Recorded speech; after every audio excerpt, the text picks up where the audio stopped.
On April the 27th, Pope John Paul II was canonized. And so too in the minds of many were his teachings elevated to a particularly lofty status among the writings of all the popes. Well, today with that in mind, I'd like to take a closer look at some of Pope John Paul II's writings on that very important topic of ecumenism.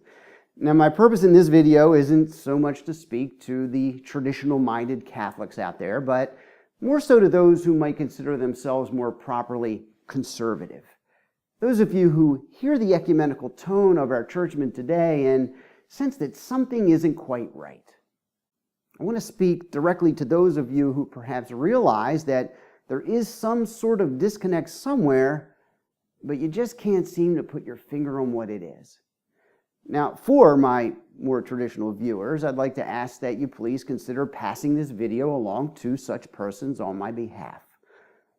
In his landmark treatment on ecumenism, Ut Unum Sint, Pope John Paul II set forth the following proposition, quote, "By God's grace, neither what belongs to the structure of the Church of Christ, nor that communion which still exists with the other churches and ecclesial communities has been destroyed." End quote.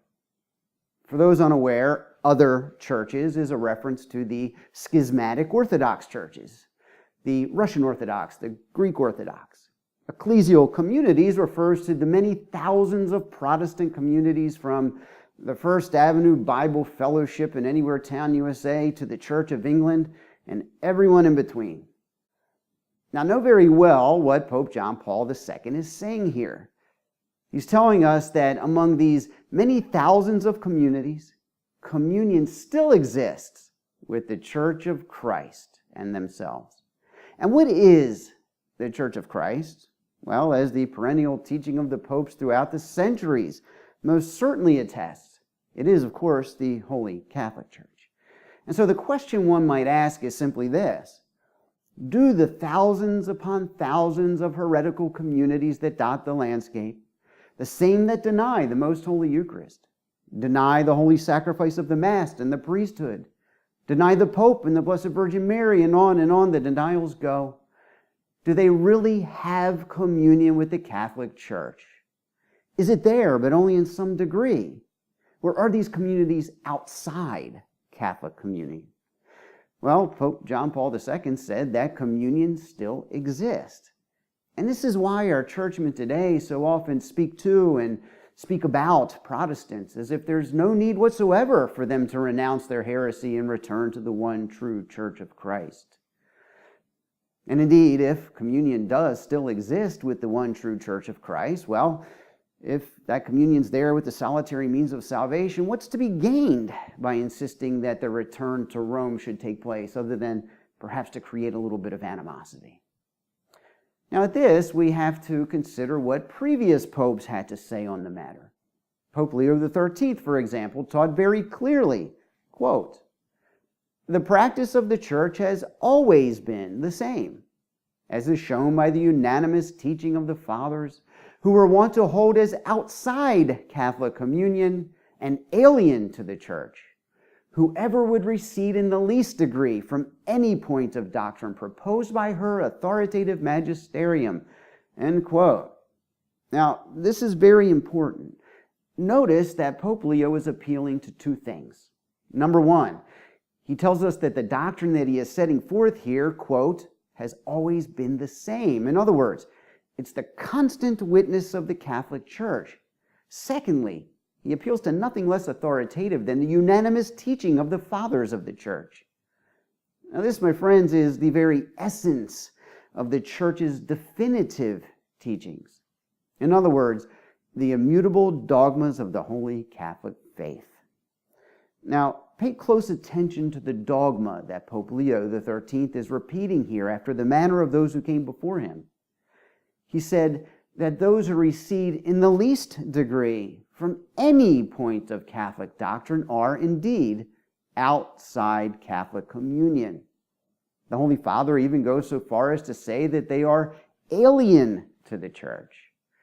Now look, one need not even be a Catholic to see the obvious here. And it's not a pretty picture.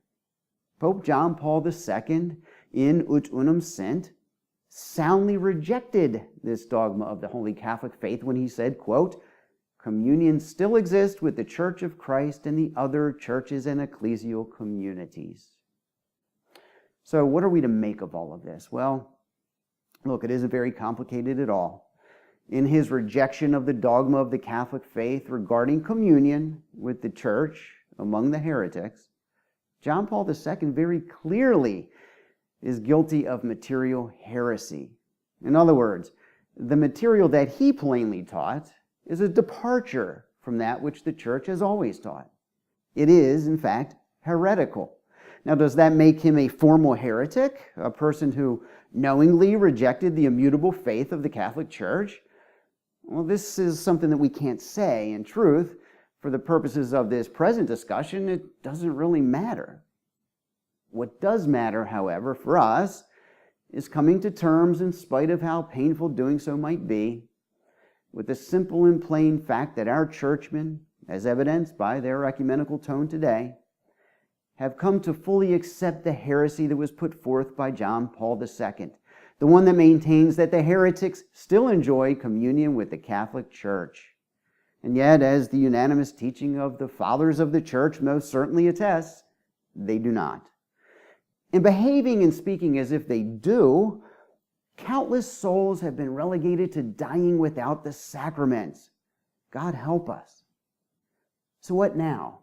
Well, my advice, delve deeply into the faith of the Church as it was taught with clarity and precision by the preconciliar popes.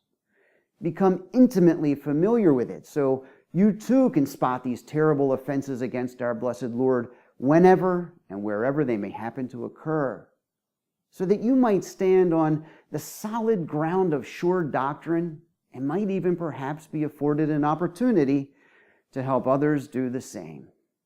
I'm Louis Barrecchio.